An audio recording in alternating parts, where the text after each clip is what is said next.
Welcome to the Thrive Show. My name is Kim O'Neill, and today I have with me here Elvira Cabreja. Elvira is an intuitive transformational coach and Psych-K facilitator who helps ambitious professional women reprogram their subconscious mind for greater self-empowerment, peace, and happiness in all aspects of their life. Welcome, Elvira. Thank you. Thank you. Absolutely. So I would love if you would start us off by sharing with us some key differences between the conscious and subconscious mind. Yeah. So the conscious mind is our reading mind, our mind that actually takes in, the words that you read on the paper. That is there's a misconception that that's our mind, but the subconscious mind is our habitual mind, the one that learns and stores your entire life. Every single detail is like a filing cabinet.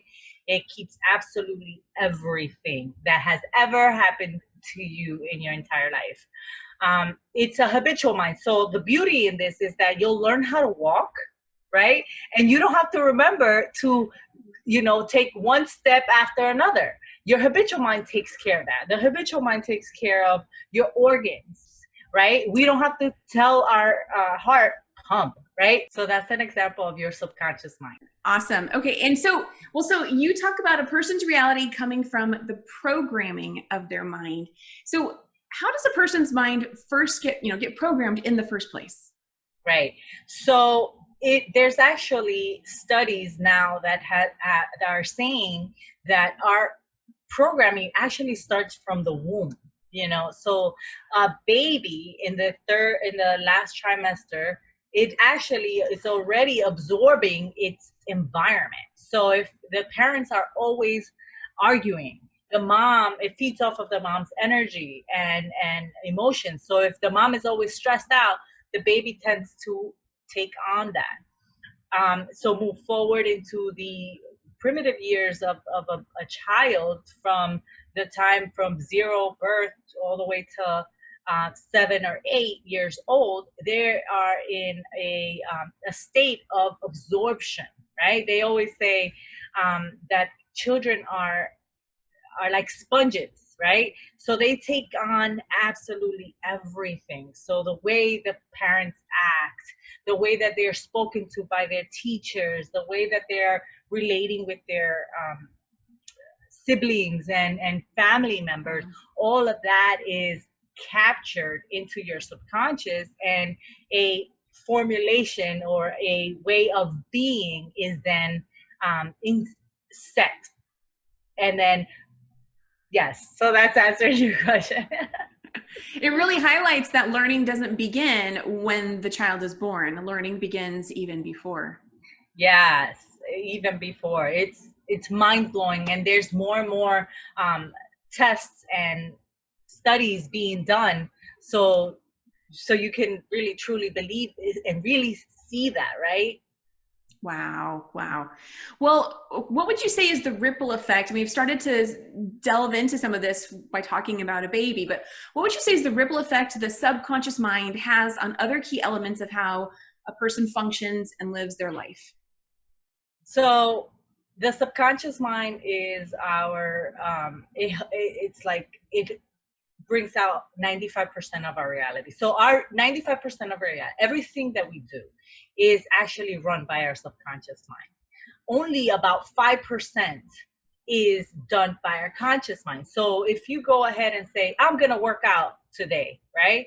And then all of a sudden, a million and one thing came into your reality and you were unable to work out, right?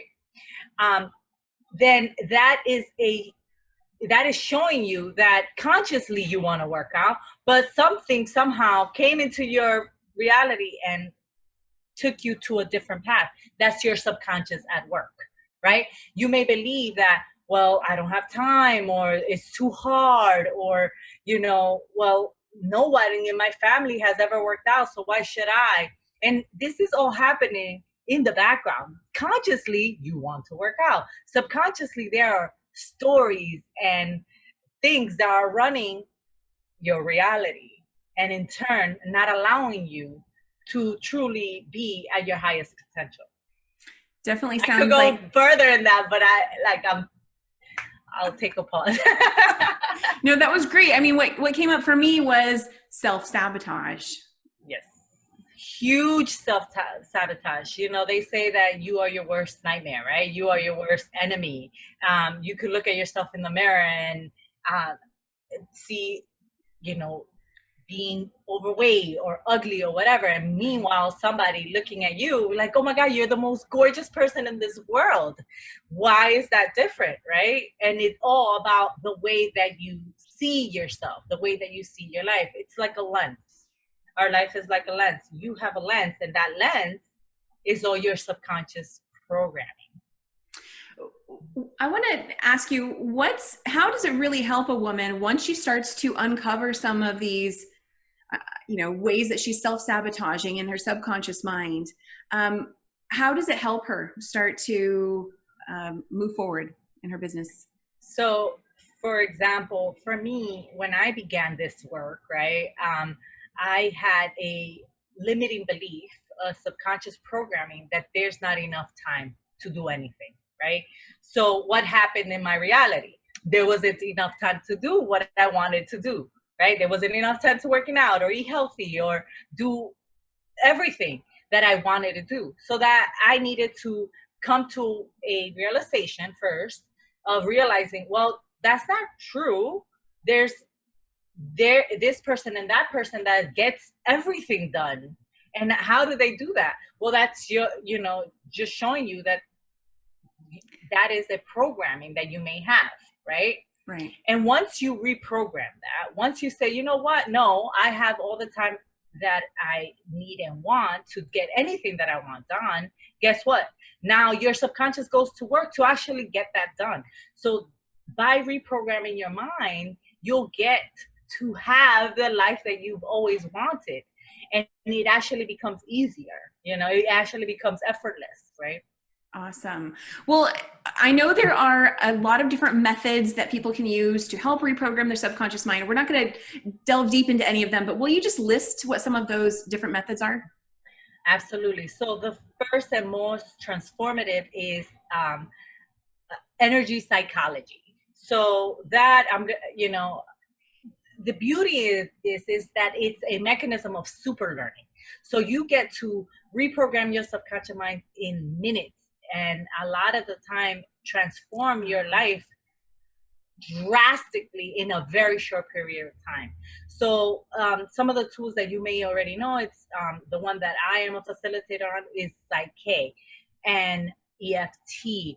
There are other, so emotional freedom technique. There are other modalities that you can either learn or obtain a facilitator to help you reprogram your subconscious mind at a rapid pace. So that's the first one. The second one is hypnosis. And the beauty about hypnosis is that it gets your mind at a really relaxed state. So you can tap into your subconscious and reprogram at a faster rate. So the first method, the energy psychology, is like taking a plane from New York to California. Hypnosis is like taking the train. It's faster, but it's not as fast. And then the third and most accessible is repetition, right? So how do we learn how to walk? Falling and getting up, falling and getting up. So repeating that new affirmation or that new pattern that you want to instill, and eventually your subconscious mind will absorb it, and now it's become your reality. So energy psychology, hypnosis, and repetition are the three ways to reprogram your subconscious mind.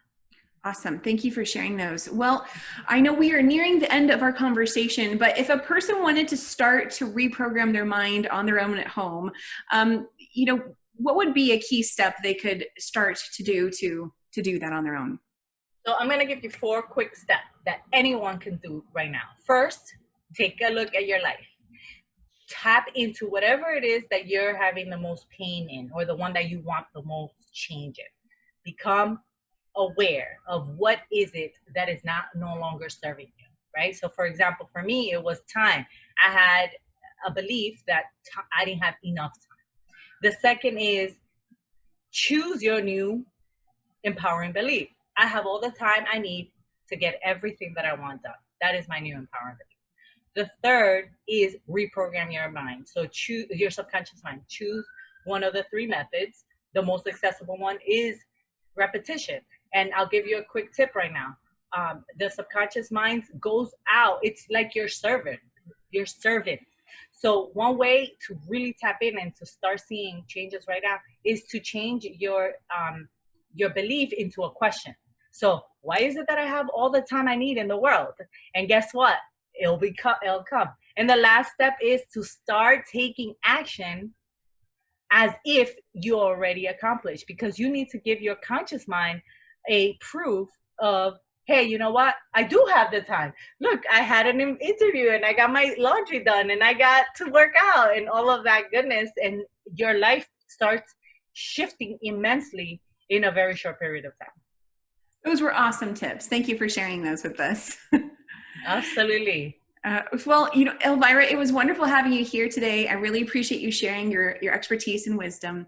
And I hope our audience at home, I hope you took notes. Elvira gave lots of great tips, and we hope you found value from today's conversation.